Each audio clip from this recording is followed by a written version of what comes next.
Hello movie lovers, ఈరోజు మనం రీసెంట్గా తమిళ్లో రిలీజ్ అయిన విశాల్ ఐశ్వర్య నటించిన గట్ట కుస్తీ అనే మూవీని ఎక్స్ప్లెయిన్ చేసుకుందాం. భార్యకి భర్తకి మధ్య కుస్తీ పోటీ ఎందుకు వచ్చింది? కూతురు పుట్టిన తర్వాత భార్య కుస్తీ పోటీలకు ఎందుకు దూరమైంది? ఇవన్నీ తెలుసుకోవాలంటే మన వీడియోని ఎండింగ్ వరకు చూడాల్సిందే. ఇంకా లేట్ చేయకుండా let's get started. Movie starting లోనే మన హీరో అయినటువంటి వీరాని చూపిస్తారు. వీర తన భార్య కోసమని తన గ్రామాన్ని వదిలిపెట్టి సిటీకి వచ్చి అక్కడే సెటిల్ అయిపోతాడు. వీర భార్య అయినటువంటి కీర్తి ఒక గవర్నమెంట్ జాబ్ చేస్తూ తనకి ఇష్టమైన రెజ్లింగ్ ప్రాక్టీస్ చేస్తూ ఉంటుంది. అదే సమయంలో ఇంట్లో ఉన్నటువంటి వీర మాత్రం ఇంట్లో పనులన్నీ చేస్తూ ఉంటాడు. అంటే చుట్టుపక్కల వాళ్ళు ఏమనుకున్నా ఆ మాటల్ని పట్టించుకోకుండా నా భార్య జాబ్కి వెళ్తుంది, తను వచ్చే లోపల ఇంట్లో పనులన్నీ కూడా చేసేయాలని వీర ఇంట్లో పనులన్నీ కూడా చేసుకుంటూ ఒక హౌస్ హస్బెండ్ లా మారిపోతాడు. ఈ విషయం అపార్ట్మెంట్ లో ఉన్నటువంటి లేడీస్ అందరికి తెలియడంతో వాళ్ళందరూ కూడా వీర చాలా మంచివాడు, తన భార్య కోసం ఇన్ని మంచి పనులు చేస్తున్నాడు అని తనను అభినందిస్తూ ఉంటారు. అయితే వీర ఉంటున్న అపార్ట్మెంట్ కి ఎదురుగా ఉన్నటువంటి అపార్ట్మెంట్ లో కరుణాకర్ అనే వ్యక్తి ఉంటాడు. ఆ వ్యక్తి మాత్రం ఎప్పుడు వీరాని చూసి కోప్పడుతూ వీర తన వైఫ్ కోసం చాలా పనులు చేస్తున్నాడు, ఇది ఈ అపార్ట్మెంట్ లో ఉన్న ఆడవాళ్ళందరూ చూస్తే మనల్ని కూడా ఈ పనులు చేయమని చెప్తారు అని వెంటనే ఆ అపార్ట్మెంట్ లో ఉన్న మగవాళ్ళందరినీ రెచ్చగొడుతూ మనం ఇలానే ఈ వీరాని వదిలిపెట్టకూడదు, వీరా చేస్తున్నటువంటి పనులు చూసి మన భార్యలు కూడా ఆ పనులు మనల్ని చేయమని చెప్తారు, ఎలాగైనా సరే ఈ వీరాని పనిలోకి పంపేలాగా చేయాలి అని వీర తన వైఫ్ కీర్తి కోసం చేస్తున్న పనులన్నీ కూడా రికార్డ్ చేసి ఇన్స్టాలో అప్లోడ్ చేస్తాడు. దాంతో ఆ వీడియోస్ అన్నీ చూసినటువంటి నెటిజన్స్ అందరూ కూడా ఇందులో తప్పేముంది, తన భార్య కోసమే కదా తను కష్టపడుతున్నాడు అని వీరాన్ని అభినందిస్తూ ఉంటారు. దాంతో ఆ వీడియోస్ అన్నీ కూడా చాలా వైరల్ అయిపోతాయి. అలా వీర తన లైఫ్ని ఎంజాయ్ చేస్తూ ఉంటాడు. కట్ చేస్తే ఆ తర్వాత రోజు కీర్తికి అవార్డు ఇస్తూ ఉండడంతో ఆ ఫంక్షన్కి ఒక మినిస్టర్ వచ్చి మాట్లాడుతూ కీర్తిని బాగా అభినందిస్తాడు. నువ్వు ఈ ప్రాంతానికి ఒక బ్రాండ్ అంబాసిడర్ లాగా మారిపోతున్నావు, త్వరలో జరగబోయే నేషనల్ రెజ్లింగ్ పోటీలకు కూడా నువ్వు అర్హత సాధించాలి, అక్కడ కూడా నువ్వు విజయం సాధిస్తే మాకు మంచి పేరు వస్తుంది అని అంటాడు. అలా మినిస్టర్ కీర్తికి అవార్డు ఇచ్చి మిగతా అవార్డ్స్ ని మీరే ఇచ్చేయండి, నాకు కొంచెం పని ఉందని చెప్పి వెళ్ళిపోతాడు. దాంతో ఆ ఫంక్షన్ కి వచ్చిన గెస్ట్స్ అందరూ కూడా మన కీర్తినే పొగుడుతూ ఉంటారు. నిజానికి అదే ఫంక్షన్ కి కీర్తి కోచ్ తన వైఫ్ కూడా వస్తారు. కీర్తి కోచ్ తన వైఫ్ ని అక్కడికి తీసుకుని వస్తూ ఈ ఫంక్షన్ లో నాకు కూడా అవార్డు ఇస్తారు, నన్ను కూడా బాగా సన్మానిస్తారని చెప్పి అక్కడికి తీసుకుని వస్తాడు. కానీ అక్కడికి వచ్చిన గెస్ట్లు ఎవరు కూడా కోచ్ గురించి కానీ మిగతా ప్లేయర్స్ గురించి కానీ మాట్లాడకుండా కేవలం కీర్తి గురించే గొప్పగా మాట్లాడతారు. దాంతో కీర్తికి ట్రైనింగ్ ఇచ్చిన కోచ్ కొంచెం అప్సెట్ అవుతాడు. సరిగ్గా అదే సమయంలో కీర్తి దగ్గరికి మీడియా వాళ్ళు వచ్చి మాట్లాడుతూ మీరు ఇంత స్థాయికి రావడానికి మిమ్మల్ని ఎవరు బాగా ఎంకరేజ్ చేశారని అడుగుతారు. అయితే ఆ మాటలు విన్న కీర్తి కోచ్ ఖచ్చితంగా కీర్తి నా గురించే చెప్తుందని ఎదురు చూస్తాడు. కానీ కీర్తి మాత్రం మీడియా వాళ్ళు అడిగిన ప్రశ్నకు సమాధానం చెప్తూ నేను ఈ స్థాయికి రావడానికి మెయిన్ కారణం నా హస్బెండ్, తనే నాకు బాగా సపోర్ట్ చేసి ఈ స్థాయికి తీసుకుని వచ్చారు అని అంటుంది. ఆ మాటలు విన్నటువంటి కోచ్ ఇంకా చాలా బాధపడుతూ తన వైఫ్ని ఇంటికి తీసుకుని వెళ్ళిపోతాడు. ఆ సమయంలో కోచ్ వైఫ్ కోచ్ని చూసి నీకు ఎవరో సన్మానం చేస్తారని నువ్వు చాలా ఊహించుకొని అక్కడికి వెళ్ళావు, అక్కడ ఎవరు కూడా నీ మొహాన్ని పట్టించుకోలేదు, నువ్వు ఎప్పటికీ ఇలాగే కోచ్ లాగా ఉండిపోతావు, చూస్తూ ఉండు, ఆ కీర్తి ఎవరైతే ఉందో తన నేషనల్స్ లో ఆడి తనే నీకు మేనేజర్ గా వస్తుంది అని తన హస్బెండ్ ని చాలా అవమానించి మాట్లాడుతుంది. దాంతో అతను చాలా కోపం తెచ్చుకొని ఎలాగైనా కీర్తి మీద పగ సాధించాలని ప్లాన్స్ అన్ని వేస్తూ ఉంటాడు. అయితే కీర్తి మాత్రం అవేమీ పట్టించుకోకుండా తను నేషనల్స్ కి సెలెక్ట్ అవ్వడం కోసం ప్రాక్టీస్ చేస్తూ ఉంటుంది. కట్ చేస్తే ఇక్కడే మనకు వీర మరియు కీర్తిలకి తార అనే ఒక 5 సంవత్సరాల పాప ఉంటుంది. ఆ పాపను డైలీ వీర స్కూల్ దగ్గరికి తీసుకొని వెళ్లి డ్రాప్ చేసి వస్తూ ఉంటాడు. ఈ రోజు కూడా తారాని స్కూల్ దగ్గరికి తీసుకొని వెళ్లి స్కూల్ దగ్గర డ్రాప్ చేసి వస్తాడు. ఆ స్కూల్ కి కొత్తగా వచ్చినటువంటి మీనా అనే టీచర్ స్కూల్లో ఉన్న పిల్లలందరినీ చూసి మీ పేరెంట్స్ ఏం పని చేస్తారో చెప్పండి అని అడుగుతుంది. క్లాస్లో ఉన్న స్టూడెంట్స్ అందరూ కూడా వాళ్ళ పేరెంట్స్ ఏం చేస్తూ ఉంటారో చెప్తూ ఉంటారు. ఆ సమయంలో అక్కడే ఉన్నటువంటి తారా లేచి మీనా టీచర్ని చూసి మాట్లాడుతూ, మేడం మా అమ్మ నాన్న ఇద్దరూ కూడా రెజ్లింగ్ చేస్తారు అని చెప్తుంది. అయితే ఆ క్లాస్లో ఉన్న స్టూడెంట్స్ అందరూ కూడా మీనాని చూసి, మేడం అవన్నీ అబద్ధాలు, వాళ్ళ మదర్ నిజంగానే రెజ్లింగ్ చేస్తుంది, కానీ వాళ్ళ ఫాదర్ మాత్రం రెజ్లింగ్ చేయడు, తను ఇంట్లో వంట చేస్తూ ఉంటాడు, తను ఒక హౌస్ హస్బెండ్ లాగా పనిచేస్తూ ఉంటాడు అని చెప్పి వెటకారంగా మాట్లాడతారు. ఆ మాటలు విన్న తార కోపం తెచ్చుకొని వాళ్ళ క్లాస్లో నవ్వుతున్న స్టూడెంట్స్ అందరి మొహాల మీద గట్టిగా గుద్దుతుంది. కట్ చేస్తే ఆ తర్వాత ప్రిన్సిపల్ వెంటనే మన వీరాకి ఫోన్ చేసి అర్జెంటుగా ఆఫీస్ దగ్గరికి రమ్మని పిలుస్తుంది. వీరా వెంటనే ఆ స్కూల్ ప్రిన్సిపల్ ఆఫీస్ దగ్గరికి వస్తాడు. అక్కడ తన కూతురు తార నిల్చొని ఉండగా తన చేతిలో దెబ్బలు తిన్నటువంటి పిల్లలకు అప్పటికే ఫేస్ మార్చిపోయి ఉంటుంది. వాళ్ళందరూ కూడా ప్రిన్సిపల్ రూమ్లో ఉంటారు. ప్రిన్సిపల్ జరిగిందంతా కూడా వీరాకి చెప్పడంతో వీరా ప్రిన్సిపల్ని చూసి, ఇంత చిన్నదానికి నన్ను ఇక్కడికి పిలిచారా, మీరే చూసి చూడనట్లు పోవాలి అని అంటాడు. అయితే ప్రిన్సిపాల్ మాత్రం చాలా కోపంగా వీరాని చూసి, ఇది చిన్న విషయం కాదు, మీ అమ్మాయి అస్సలు చదవడం లేదు, ప్రతి చిన్న విషయానికి కూడా క్లాస్లో ఉన్న పిల్లలందరినీ కొడుతుంది, ఇలాంటి అమ్మాయి మా స్కూల్కి వద్దు, తనకి టీసీ ఇచ్చి పంపించేస్తాను అని అంటుంది. సరిగ్గా అదే సమయంలో ఆ స్కూల్ వ్యాన్ చాలా వేగంగా ఎమ్మెల్యే వాళ్ళ క్యారవాన్ని క్రాస్ చేసుకుంటూ వెళ్ళిందని ఆ ఎమ్మెల్యే మనుషులు స్కూల్ దగ్గరికి వచ్చి డ్రైవర్ని కొడుతూ ఉండడంతో సరిగ్గా అదే సమయంలో వీరా అక్కడికి వెళ్లి పొలిటీషియన్ మనుషులందరినీ ఆపి డ్రైవర్ని కొట్టొద్దు అని అంటాడు. దాంతో ఆ పొలిటీషియన్ మనుషులు వెంటనే వీరాని కొట్టబోతూ ఉండడంతో వీరా వాళ్ళందరినీ కొడతాడు. ఇది మొత్తం స్కూల్లో ఉన్న టీచర్స్ అందరూ చూసి వీరాని అభినందిస్తారు. మీనా కూడా వీరాని చూసి ఫ్లాట్ అయిపోతుంది. అప్పుడే వీరా తారా దగ్గరికి వచ్చి, ఈ టీచర్ ఎవరో నేను ఎప్పుడూ చూడలేదని అడుగుతాడు. తారా మీనాను చూపించి, ఈ టీచర్ కొత్తగా మా స్కూల్లోకి వచ్చింది అని పరిచయం చేస్తుంది. ఆ తర్వాత మీనా అక్కడ నుండి వెళ్తూ ఉన్న సమయంలో మీనాకి చాలా లాంగ్ హెయిర్ ఉండడం చూసినటువంటి వీరా తనకు లాంగ్ హెయిర్ అంటే ఇష్టం ఉండడంతో తనకి కూడా మీనాను చూసి లైట్ గా ఇంప్రెషన్ కలుగుతుంది. సరిగ్గా అదే సమయంలో వీరా తనకు ఆల్రెడీ పెళ్ళైపోయిందని గుర్తు చేసుకుని, మనకి ఇవన్నీ అవసరం లేదని అక్కడి నుండి కూతుర్ని తీసుకుని ఇంటికి వెళ్ళిపోతాడు. అయితే తారా ఇంటికి వెళ్ళిన తర్వాత స్కూల్లో జరిగిందంతా కూడా కీర్తి దగ్గర వివరించి చెప్తూ, అమ్మ నాన్న మా స్కూల్లో కొత్తగా వచ్చినటువంటి టీచర్ మీనాతో చాలా క్లోజ్ గా మంచిగా మాట్లాడాడు అని చెప్పడంతో కీర్తి వీరా మీద కోప్పడి, ఆ తర్వాత రోజు నుంచి నువ్వు స్కూల్కి పాపని తీసుకెళ్లాల్సిన అవసరం లేదు, నేనే తీసుకుని వెళ్తాను అని కీర్తినే తారాని స్కూల్ దగ్గరికి తీసుకుని వెళ్ళి డ్రాప్ చేస్తుంది. ఆ సమయంలో మీనా తారా దగ్గరికి వచ్చి, ఏంటి ఈ రోజు మీ నాన్న రాలేదా అని అడుగుతుంది. దానికి అక్కడే ఉన్నటువంటి కీర్తి సమాధానం చెప్తూ, ఈ రోజు నుంచి వీరా ఇక్కడికి రాడు, నేనే నా కూతుర్ని స్కూల్ దగ్గర డ్రాప్ చేస్తాను అని చాలా కోపంగా చెప్పి అక్కడ నుండి తన ఆఫీస్కి వెళ్ళిపోతుంది. కట్ చేస్తే తారా స్కూల్లో యాన్యువల్ డే ఉందని చెప్పడంతో అక్కడికి పేరెంట్స్ అందరూ కూడా రావాలి అని ఇన్ఫార్మ్ చేస్తారు. దాంతో ఆ విషయం తెలుసుకున్న కీర్తి, ఖచ్చితంగా ఈ యాన్యువల్ డేలో నా కూతురు తారాకు కూడా ఏదో ఒక ప్రైజ్ వస్తుంది అని చాలా ఆశపడుతూ అక్కడికి వెళ్తుంది. కానీ అక్కడ ఎటువంటి ప్రైజ్ కూడా తారాకి రాదు.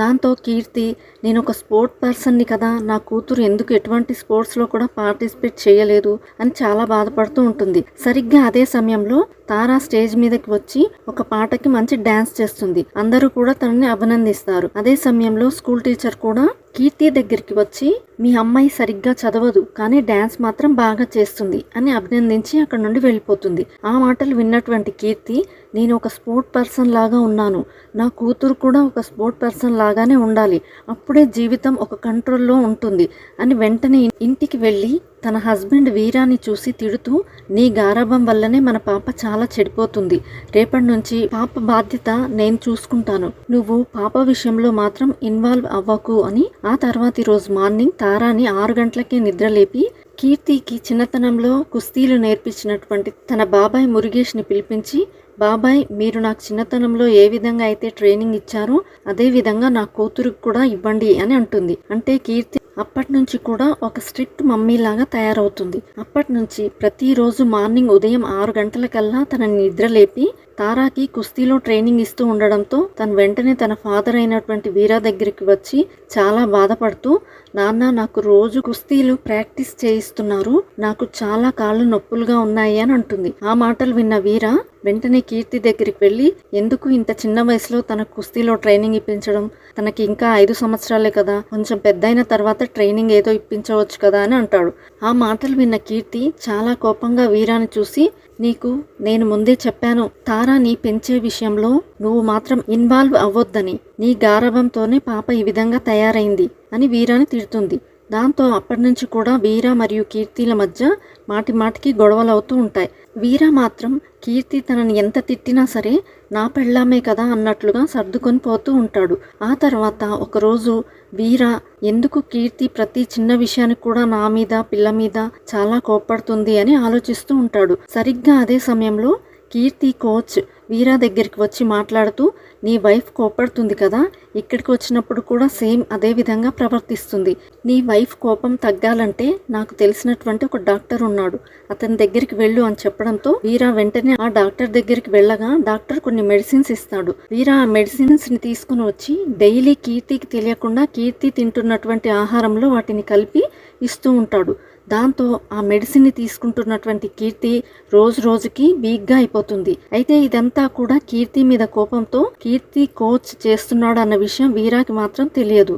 కొన్ని రోజుల తర్వాత వాళ్ళ ఏరియాలో ఒక కుస్తీ కాంపిటీషన్ జరగబోతూ ఉండడంతో కీర్తి ఆ కాంపిటీషన్లో పార్టిసిపేట్ చేయడం కోసం తన బాబాయ్ అయినటువంటి మురుగేష్తో కలిసి అక్కడికి వెళ్తూ ఉంటుంది. వీరా కూడా కీర్తిని ఎంకరేజ్ చేయడం కోసం అక్కడికి బయలుదేరి వెళ్తూ ఉన్న సమయంలో వీరాకి ఒక కాల్ వస్తుంది. ఆ కాల్లో మాట్లాడుతున్న వాళ్ళు, మీరు చేసినటువంటి ఒక వంట వీడియో చాలా వైరల్ అయింది కదా, మేము ఒక కుకింగ్ కాంపిటీషన్ ని కండక్ట్ చేస్తున్నాం, మీరు ఆ కాంపిటీషన్ కి వచ్చి గెలిస్తే మీకు చాలా మంచి పేరు వస్తుంది అని చెప్పడంతో వీరా దానికి మొదట్లో ఒప్పుకోడు. కానీ ఆ విషయం తెలుసుకున్నటువంటి తార వీరాని చూసి, నాన్న నువ్వు ఆ కాంపిటీషన్కి వెళ్ళు, అక్కడ నువ్వు గెలవాలి, ఇక్కడ అమ్మ కూడా ఖచ్చితంగా కుస్తీ పోటీల్లో గెలుస్తుంది, అంటే ఒకే రోజు మన ఇంటికి 2 ప్రైజులు వస్తాయి అని అంటుంది. ఆ మాటలు విన్నటువంటి వీర తారా చెప్పింది అని ఆ కాంపిటీషన్కి వెళ్ళడం కోసం ఒప్పుకుంటాడు. ఆ తర్వాత వీర కుకింగ్ కాంపిటీషన్ జరుగుతున్నటువంటి ఆ ప్లేస్ దగ్గరికి రాగా అక్కడికి టీచర్ మీనా కూడా వస్తుంది.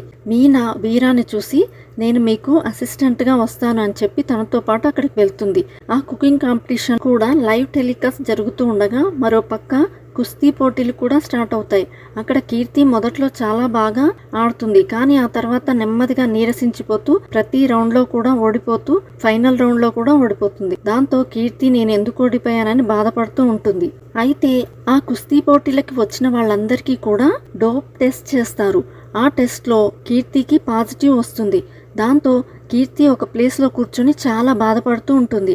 ఇదంతా దూరం నుంచి చూస్తున్నటువంటి కీర్తి కోచ్ మాత్రం చాలా ఆనందపడుతూ ఉంటాడు. మరో పక్క వీరా కుకింగ్ కాంపిటీషన్లో ఫస్ట్ ప్లేస్లో గెలిచి ప్రైజ్ ని ఇంటికి తీసుకుని వస్తాడు. అయితే కీర్తి మాత్రం నేను ఎటువంటి మెడిసిన్ తీసుకోలేదు, బయట ఫుడ్ కూడా తీసుకోలేదు, నా హస్బెండ్ చెప్పినటువంటి డైట్ నే కదా నేను ఫాలో అవుతున్నాను, మరి అలాంటప్పుడు నా బాడీలోకి డ్రగ్స్ ఎలా వచ్చాయి అని ఆలోచిస్తూ వెంటనే కిచెన్ రూమ్ లోకి వెళ్లి వెతికితే ఒక మెడిసిన్ దొరకడంతో దాన్ని వెంటనే ల్యాబ్ కి పంపించగా అది మెడిసిన్ కాదని ఒక స్టెరాయిడ్ అని తెలుస్తుంది. మరో పక్క కొంతమంది అధికారులు మీడియా వాళ్ళ దగ్గర మాట్లాడుతూ కీర్తికి టెస్ట్ లో పాజిటివ్ వచ్చింది కాబట్టి కీర్తిని మేము 1 year పాటు బ్యాన్ చేస్తున్నాం అని అంటారు. ఆ తర్వాత వీరా తను సాధించినటువంటి కప్పుని ఇంటికి ఆనందంగా తీసుకొని వస్తూ ఉండగా అక్కడ ఉన్నటువంటి లేడీస్ అందరూ కూడా వీరాని చూసి, నిన్ను మేమందరం కూడా చాలా అభిమానించే వాళ్ళం, నువ్వు ఈ విధంగా నీ భార్యని మోసం చేస్తావని అనుకోలేదు అని తిడతారు. అప్పుడే వీరాకి తన వైఫ్ కీర్తి కాంపిటీషన్ లో ఓడిపోయిందని, తన బాడీలో డ్రగ్స్ ఉన్నట్లుగా తెలిసిందన్న విషయం తెలుసుకుంటాడు. దాంతో వీరా చాలా బాధపడుతూ కీర్తి దగ్గరికి వెళ్లి మాట్లాడుతూ, ఇందులో నాకు ఎటువంటి సంబంధం లేదు, నీ కోపం తగ్గడం కోసం డాక్టర్ ఆ మెడిసిన్ ఇచ్చాడు, అందుకే నేను ఆ మెడిసిన్ ని నీకు ఆహారంలో కల్పించాను, అంతేకాని నీకు ఎటువంటి అన్యాయం చేయాలని నేను అనుకోలేదు అని అంటాడు. ఆ మాటలు విన్న కీర్తి మాత్రం వీరాని చాలా కోపంగా చూసి, నువ్వు అందరి మగవాళ్లలాగే ప్రవర్తించావు, నా జీవితాన్ని నాశనం చేశావు, ఇక మీదట నీ మొహాన్ని నాకు చూపించకు అని తన కూతురు తారాని తీసుకుని అక్కడి నుండి పుట్టింటికి వెళ్ళిపోతుంది. ఆ తర్వాత వీరా కూడా తన పుట్టింటికి వెళ్ళిపోగా తన మేనమామ వీరాని చూసి, నువ్వు కూడా అచ్చం మీ తాతలాగా చేస్తున్నావు కదరా, మీ తాతయ్య కూడా మీ నాన్నమ్మకి ఫుడ్ లో విషం పెట్టి చంపేశాడంట, ఇప్పుడు నువ్వు కూడా నీ భార్యకి ఫుడ్ లో ఈ విధంగా కల్పించావా అని అడుగుతాడు. ఆ మాటలు విన్న వీరా, నేను అలా ఏం కాదు, నేను నా భార్య కోపం తగ్గడం కోసం డాక్టర్ ఇచ్చిన టాబ్లెట్స్ మాత్రమే ఇచ్చాను అని అంటాడు. ఆ సమయంలో అక్కడ ఉన్న వీరా ఫ్రెండ్ వెంకట్ వీరాని చూసి, నువ్వు ఒక పని చెయ్యిరా, ఎవరైతే డాక్టర్ ఈ టాబ్లెట్స్ నీకు ఇచ్చాడో ఆ డాక్టర్ దగ్గరికి కీర్తిని తీసుకెళ్లి మాట్లాడించు, సమస్య తీరిపోతుంది అని అంటాడు. ఆ మాటలు విన్న వీర వెంటనే ఆ డాక్టర్ కోసం వెళ్ళగా, ఎక్కడైతే ఆ డాక్టర్ ఉన్నాడో ప్రజెంట్ ఆ ప్లేస్లో హాస్పిటల్ కానీ డాక్టర్ కానీ ఎవ్వరూ ఉండరు. అక్కడంతా డాక్టర్ ఖాళీ చేసి వెళ్ళిపోయాడు అని అంటారు. దాంతో వీర వెంటనే కీర్తి కోచ్ దగ్గరికి వెళ్ళి, మీరు చెప్పారని ఆ డాక్టర్ దగ్గరికి వెళ్ళాను, ఆ డాక్టర్ ఇప్పుడు అక్కడ కనిపించడం లేదు అని అనడంతో కీర్తి కోచ్ తనకేమీ తెలియనట్లుగా వీరాని చూసి, అవునా, ఆ డాక్టర్ చాలా మంచివాడు, తను ఎందుకు ఇలా చేశాడో నాకు అర్థం కావటం లేదు, నాకు ఆ డాక్టర్ కనిపిస్తే ఖచ్చితంగా మీ దగ్గరికి పంపిస్తాను అని చెప్పి అక్కడి నుండి వీరాని పంపించేస్తాడు. అయితే వీరాకి ఇదంతా కూడా కీర్తి కోచ్ చేస్తున్నాడన్న విషయం మాత్రం తెలీదు. అలా భార్య మరియు కూతురు తనకు దూరం అవ్వడంతో వీరా చాలా బాధపడుతూ ఉంటాడు. మరోపక్క వీరా కూతురైనటువంటి తార, నేను అన్నం తినను, నాకు నాన్న కావాలి అని అంటుంది. అదే సమయంలో వీరా తన కూతురు తారాని చూడడం కోసం అక్కడికి వస్తాడు. కీర్తి వెంటనే వీరా దగ్గరికి వెళ్ళి, ఏంటి 2 రోజులు కూడా మమ్మల్ని ప్రశాంతంగా ఉండనివ్వవా, అప్పుడే ఇక్కడికి ఎందుకు వచ్చావని తిడుతుంది. అయినప్పటికీ వీరా మాత్రం తారాని చూడాలని లోపలికి వెళ్లే ప్రయత్నం చేస్తాడు. ఆ సమయంలో కీర్తి వాళ్ళ బాబాయ్ మురుగేష్ వీరాని పక్కకి తోస్తాడు. వీరా కోపంతో మురుగేష్ ని కొడతాడు. అది చూసిన కీర్తి ఇంకా కోపంగా వీరా దగ్గరికి వెళ్ళి, ఇంకెప్పుడు కూడా జీవితంలో నీ ఫేస్ నాకు చూపించొద్దు అని తిడుతుంది. దాంతో వీరా చాలా బాధపడుతూ అక్కడి నుండి వెళ్ళిపోతాడు. కట్ చేస్తే ఆ తర్వాత కీర్తి తన నాన్నగారి ఊరు దగ్గరే ఉంటే తన కూతురు తారా చదువు పాడవుతుందని తిరిగి మళ్లీ సిటీకి వచ్చి తన కూతుర్ని స్కూల్కి తీసుకుని వెళ్తుంది. ఈ విషయం తెలుసుకున్నటువంటి వీర ఎలాగైనా పాపను కలవాలి అని తను వెంటనే సిటీకి వెళ్లిపోయి డైరెక్ట్ గా స్కూల్ దగ్గరికి వెళ్లి కీర్తికి తెలియకుండా తన కూతురు తారాని కలుస్తాడు. తారా చాలా బాధపడుతూ వీరాని చూసి, నాన్న నువ్వే చూడు, అమ్మ నాకు ఇచ్చిన బాక్స్ అని దాన్ని చూపించడంతో దాన్ని టేస్ట్ చేసినటువంటి వీర, అసలు ఈ ఫుడ్లో ఉప్పు కారం 2 లేవు, నువ్వేం బాధపడకు, రేపటి నుండి నేనే స్వయంగా వంట చేసి నీకు ఫుడ్ తీసుకొని వస్తాను అని చెప్పి అప్పటి నుంచి కూడా వీర కీర్తికి తెలియకుండా మధ్యాహ్నం పూట బాక్స్ రెడీ చేసి తారాకి ఇస్తూ ఉంటాడు. అలా ప్రతిరోజు వీర తన కూతురు తారాని కలుస్తూ ఉంటాడు. తారా కూడా రాత్రి సమయంలో కీర్తి వాళ్ళ బాబాయ్ ఫోన్ నుంచి ఎవరికీ తెలియకుండా వీరాతో ఫోన్ మాట్లాడుతుంది. అలా ఒక రోజు తారా తన నాన్నకి ఫోన్ చేస్తూ ఉండగా ఆ విషయం కీర్తి చూస్తుంది. దాంతో కీర్తి చాలా కోపంగా తన కూతురు తారాని కొట్టి ఆ ఫోన్ ని కూడా పగలగొట్టేస్తుంది. కట్ చేస్తే ఆ తర్వాత రోజు మార్నింగ్ వీర స్కూల్ దగ్గరికి రాగా అప్పుడు కీర్తి జరిగిందంతా కూడా తనకి ఎక్స్ప్లెయిన్ చేసి అమ్మ ఫోన్ పగలగొట్టిందని ఏడుస్తూ ఉంటుంది. దాంతో వీర వెంటనే తారాని చూసి, నువ్వేం బాధపడకు, ఈ రోజు హాఫ్ డే లీవ్ తీసుకుని మనం బయటికి వెళ్దామని చెప్పి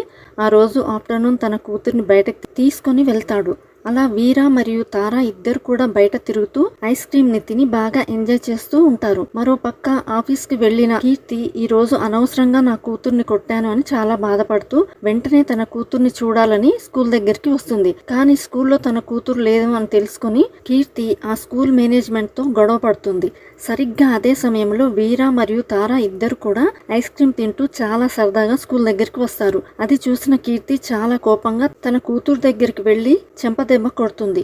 దాంతో వీరా కూడా చాలా కోపంగా నా కూతుర్నే కొడతావా అంటూ కీర్తిని కొడతాడు. అలా ఇద్దరి మధ్య గొడవ పెరగడంతో కీర్తి చాలా కోపంగా తన కూతురు తారాను కూడా అక్కడే వదిలేసి పుట్టింటికి వెళ్లిపోతుంది. విషయం తెలుసుకున్నటువంటి కీర్తి బాబాయ్, ఏంటి వీరా నిన్ను కొట్టే వరకు వచ్చాడా, అయితే ఇంకా మనం లీగల్ గా ప్రొసీడ్ అవుదామని చెప్పి దానికి సంబంధించిన ఏర్పాట్లన్నీ కూడా చేస్తూ ఉంటాడు. మరో పక్క వీర తన కూతుర్ని అక్కడే వదిలేసి వెళ్లిపోవడంతో కూతుర్ని వాళ్ళ ఇంటికి తీసుకుని వెళ్లిపోతాడు. కీర్తి బాబాయ్ లీగల్ గా ప్రొసీడ్ అవుతూ ఉండగా ఇంతలో అక్కడికి కీర్తి ఫాదర్ వచ్చి మాట్లాడుతూ, ఇక్కడ కీర్తి ఎంత బాధపడుతుందో అక్కడ అల్లుడు గారు మరియు మనవరాలు ఇద్దరు కూడా చాలా బాధపడుతూ ఉంటారు, దీనికి కోర్టు వరకు ఎందుకు, వాళ్ళ దగ్గరికి వెళ్లి మాట్లాడితే మొత్తం సెటిల్ అవుతుంది అని కీర్తి ఫాదర్ వీరాతో మాట్లాడడం కోసం వీరా ఇంటి దగ్గరికి బయలుదేరి వస్తూ ఉంటాడు. ఆ సమయంలో అక్కడ తారా కూడా చాలా బాధపడుతూ ఉంటుంది. ఆ మూడ్ నుంచి బయటకు తీసుకురావడం కోసం చాలా ప్రయత్నాలు చేస్తాడు. కానీ తారా మాత్రం చాలా బాధపడుతూ ఉంటుంది. ఇంకా అదే సమయంలో తారా టీచర్ అయిన మీనా అక్కడికి వస్తుంది. ఈ మూడ్ లో నుంచి బయటకి ఎలా తీసుకురావాలో నాకు బాగా తెలుసు అని తారాకు బాగా ఇష్టమైనటువంటి ఒక మాస్ సాంగ్ ని ప్లే చేస్తుంది. అది విని వెంటనే తారా ఆ పాటకు డాన్స్ చేస్తూ ఉండడంతో అక్కడ తారా మీనా అలాగే వీర అందరూ కలిసి డాన్స్ చేస్తూ ఉంటారు. సరిగ్గా అదే సమయంలో కీర్తి ఫాదర్ అక్కడికి చేరుకొని అక్కడ వాళ్ళు డాన్స్ చేస్తూ ఉండగా ఒక్కసారిగా షాక్ అవుతాడు. కీర్తి ఫాదర్ వీరాని చూసి మీరు కూడా నా కూతురులాగా బాధపడుతూ ఉంటారు అనుకున్నాను, అందుకే నా కూతుర్ని ఇక్కడ వదిలి వెళ్దామని వచ్చాను, కానీ మీరు చాలా ఆనందంతో డాన్సులు చేస్తూ ఉన్నారు. ఖచ్చితంగా ఇక మీదట మీ అవసరం అయితే మా కూతురికి లేదు. మనం ఏది మాట్లాడుకోవాలన్నా ఇంకా లీగల్ గా మాట్లాడుకుందామని చెప్పి చాలా కోపంగా అక్కడ నుండి వెళ్ళిపోతాడు. కట్ చేస్తే ఆ తర్వాత కోర్టులో జడ్జిగా రమ్యకృష్ణ అక్కడికి వస్తుంది. రమ్యకృష్ణ ఇద్దరి వాదనలు విన్న తర్వాత వెంటనే అక్కడ ఉన్నటువంటి కీర్తిని చూసి అసలు నీకేం కావాలి అని అడుగుతుంది. కీర్తి జడ్జిని చూసి మేడం నాకు నా కూతురు కావాలి అని అంటుంది. ఆ సమయంలో తారా లేచి మేడం నాకు మా నాన్న కావాలి అని అంటుంది. సరిగ్గా అదే సమయంలో వీరా మాట్లాడుతూ మేడం నాకు నా వైఫ్ కావాలి అని అంటాడు. ఈ మాటలన్నీ విన్న తర్వాత జడ్జి వాళ్ళని చూసి అసలు ఈ ఫ్యామిలీ గొడవని ఎందుకు కోర్టు వరకు తీసుకొచ్చి మా టైం వేస్ట్ చేస్తారు అన్నట్లుగా వాళ్ళని చూస్తుంది. వెంటనే జడ్జి వాళ్ళని చూసి ఇప్పుడే మీకు విడాకులు ఇవ్వడం కుదరదు, మీకు 6 నెలల టైం ఇస్తున్నాను, ఆ 6 నెలల్లో కూడా మీరు 6 సార్లు ఫ్యామిలీ కౌన్సిలింగ్ కి వెళ్లాల్సి ఉంటుంది అని జడ్జి తీర్పునిచ్చి అక్కడ నుంచి వెళ్లిపోతుంది. అయితే కోర్టు నుంచి బయటికి వచ్చినటువంటి 2 ఫ్యామిలీస్ కూడా గొడవ పడుతూ ఉండడంతో అక్కడే ఉన్నటువంటి పెద్దవాళ్ళు ఒక పంచాయతీని ఏర్పాటు చేస్తారు. వాళ్ళు వెంటనే 2 ఫ్యామిలీ వాళ్ళని చూసి మాట్లాడుతూ ఒక పని చేద్దాం, వీళ్ళిద్దరికి కూడా ఒక కుస్తీ పోటీ పెడదాం, అందులో గెలిచిన వాళ్ళ మాటే విందాం. అంటే ఆ కుస్తీ పోటీలో కీర్తి గెలిచిందంటే కీర్తి తన పాప తారాని తీసుకుని వెళ్ళిపోవచ్చు.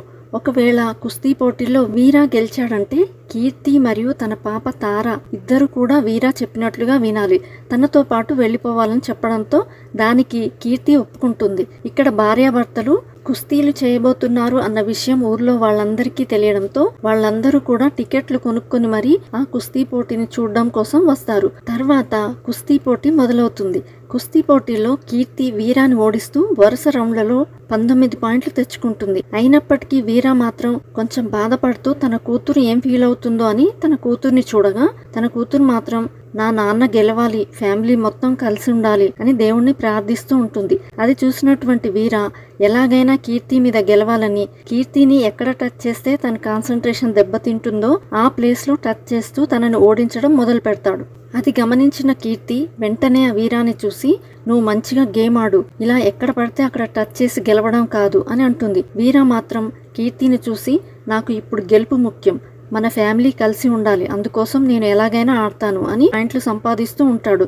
అలా వీర చాలా తెలివిగా పాయింట్లు సంపాదిస్తూ కీర్తికి సమానంగా 19 పాయింట్లు తెచ్చుకుంటాడు. ఇక చివరి రౌండ్ మాత్రమే మిగిలి ఉంటుంది. దాంతో చివరి రౌండ్ కూడా స్టార్ట్ అవ్వబోతూ ఉండగా సడన్ గా కీర్తి కళ్ళు తిరిగి కింద పడిపోతుంది. అక్కడ ఉన్న వాళ్ళందరూ కంగారు పడుతూ ఉండగా డాక్టర్ వచ్చి కీర్తిని టెస్ట్ చేసి కంగారు పడాల్సిన అవసరం ఏమీ లేదు, ఈ అమ్మాయి ఇప్పుడు ప్రెగ్నెంట్ గా ఉంది అని చెప్పడంతో 2 ఫ్యామిలీస్ వాళ్ళు కూడా ఆనందపడతారు. తారా కూడా నాకు తమ్ముడు పుట్టబోతున్నాడని తెలుసుకొని తను చాలా సంతోషపడుతుంది. అక్కడితో ఈ పోటీని ఇంకా ముందుకు సాగకుండా ఆపేస్తారు. కట్ చేస్తే కొన్ని మంత్స్ తర్వాత జరుగుతున్నటువంటి స్టోరీని చూపించడం జరుగుతుంది. అప్పటికే కీర్తికి ట్విన్స్ పుడతారు.